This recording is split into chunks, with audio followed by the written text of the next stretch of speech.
നമസ്കാരം. ശ്രീജേഷാണ്, friends academy. Electrical സംബന്ധമായ ജോലി ചെയ്യുന്ന ആളുകളോടാണ് നിങ്ങൾ ഒരു കാരണവശാലും നിങ്ങൾ ഇലക്ട്രിക്കൽ സംബന്ധമായ ലൈസൻസ് എടുക്കുന്ന കാര്യം ഒരു കാരണവശാലും നിങ്ങൾ മാറ്റി വയ്ക്കരുത്.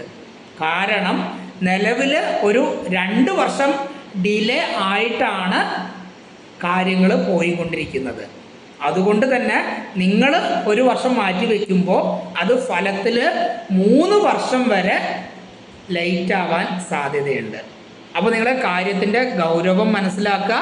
അപ്രൻറ്റീസ് വയർമാനായിട്ട് രജിസ്റ്റർ ചെയ്യാനുള്ള സംവിധാനം നിങ്ങൾ എത്രയും പെട്ടെന്ന് ചെയ്യുക. അതിനുള്ള സമയം ജനുവരി 1 മുതൽ മാർച്ച് 20 വരെയാണ്.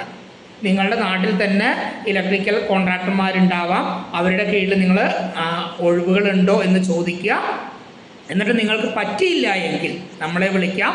നമ്മുടെ ക്ലാസ്സിൽ പങ്കെടുത്ത B ക്ലാസ്, അതേപോലെ തന്നെ A class, C class licence നേടിയവർ എല്ലാ ജില്ലകളിലും ഉണ്ട്. അവരുടെ കീഴിൽ രജിസ്റ്റർ ചെയ്യാനുള്ള സംവിധാനം നമുക്ക് ചെയ്തു തരാൻ കഴിയും. അപ്പോൾ മറക്കണ്ട, ജനുവരി 1 മുതലാണ് മാർച്ച് 20 വരെയാണ് അതിൻ്റെ സമയം. Okay, thank you.